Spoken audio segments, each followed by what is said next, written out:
Dodgers decide they need another big ticket item here. Kyle Tucker going there to the Dodgers. Your reaction is?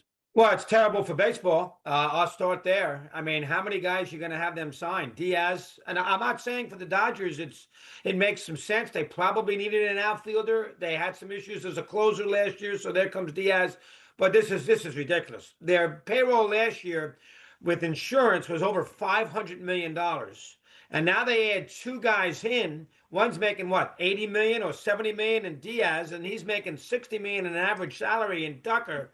I mean, the Dodgers theoretically aren't doing anything wrong. They're playing by the rules, but the rules have to change. I mean, this is getting to be a joke. I mean, this is going to, in a lot of ways, you can make an argument this helps Manfred with the lockout discussions and the contract with the CBA for next year, which obviously concludes, I think, on December 1st. It's right after the season. And this is now going to be a major sticking point. These owners say, hold on now, how am I supposed to compete when the Dodgers, and again, the Dodgers don't do anything wrong, but the rules stink.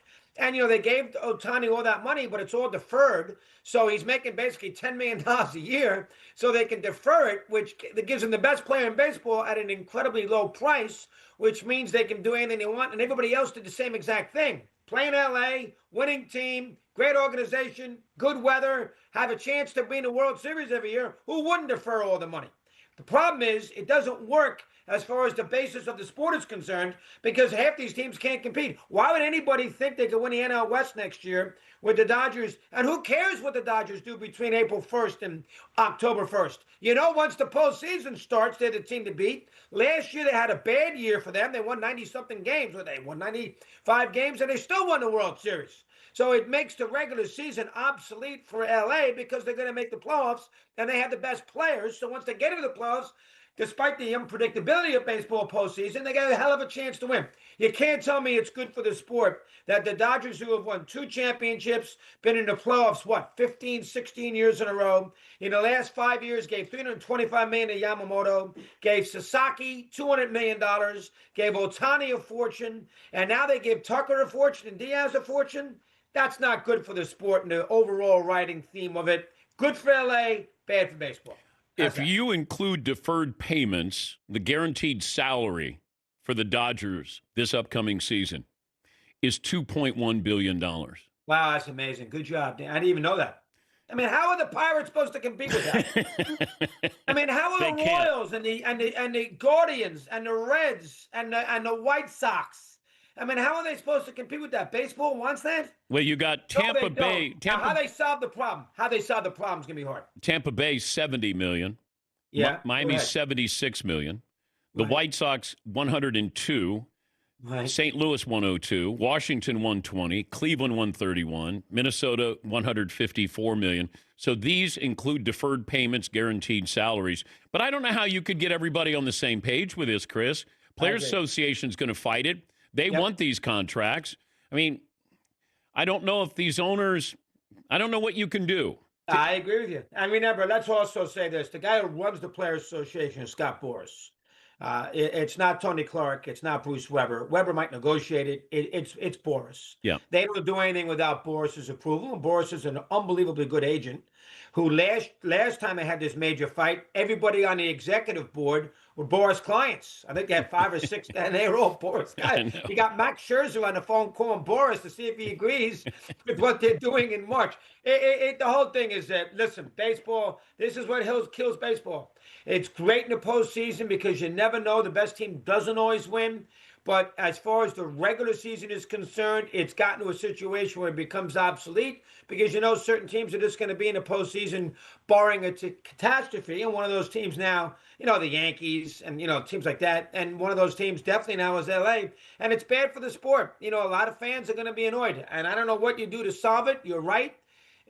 Manfred's done a great job because he's been a commissioner that has not lost a regular season game since he was involved with negotiating these contracts in the mid-90s.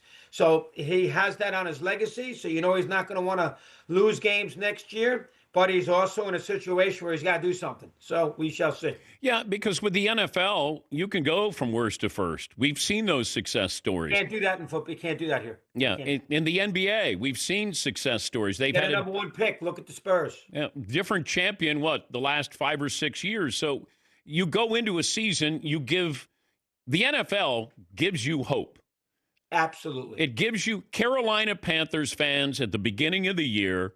You're probably thinking, okay, we're in a bad division. Can we win this division? And the answer is yes. You look at the Bears, where they were, where they are. You could have the rise and the fall. Detroit, up, then down. So to say to these teams, you're going to have an opportunity to at least compete for a playoff berth. That's what you want. As a fan, you want hope. Now, there's certain franchises where you go, no, we expect to be in. In the NBA, you want hope. You want to go, hey, I believe in the team, and I'll continue to go out and support it. If you're a Pittsburgh Pirate fan, you go out one day. You go to see your pitcher. That's probably it. It's a great ballpark, but how many times are you going to see those games? But if you're playing in big games, now all of a sudden you're buying it. The Reds make the playoffs. Now you're going out to watch a season, not just a couple of games. 100%. Watch the Dodgers get Scooble too. I did. I brought that up this morning. I go, that's who I thought that they were going to be getting somehow, some way. And he's going to leave. And, this arbitration issue with him. Yeah, it's a major problem. Last year the Bears didn't make the playoffs. This year they're in a divisional round. You made a good point about Carolina. They won the division. They get a home playoff game. Denver last year barely made the playoffs. Now they're the 1 seed.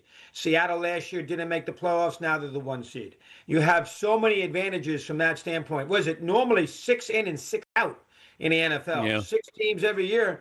And, that they, have a shorter schedule. Now you need the quarterback. Without the quarterback, you're not going to win. But you have ways to get the quarterback. You can draft one. You can be bad at the right time. Purdy was the last pick in the draft. They found him, right? You can get the QB. Josh Allen wasn't the first pick. You can get Knicks wasn't the first pick.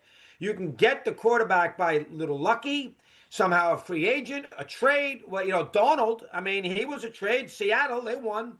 You can get the quarterback. In the NBA, you got to get the great player. Wembanyama, David Robinson, Duncan, you got to get that great player, the transformational player. There are ways to do it, but you got to get that player. But it doesn't have anything to do with money.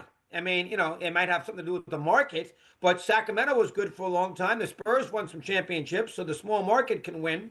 In baseball, it's really about 3 or 4 teams, and that's the unfortunate thing about baseball. It's got a great playoff system.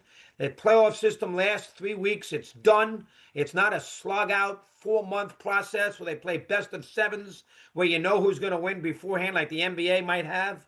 It's the games are unpredictable because there's no guarantee the best team's going to win. So that makes it fun too.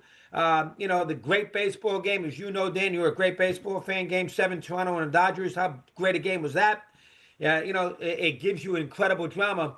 But the problem is baseball has become, over the long period of time, too much dominated by the big market teams. And I don't know how you solve that problem. I really don't. Without a strike.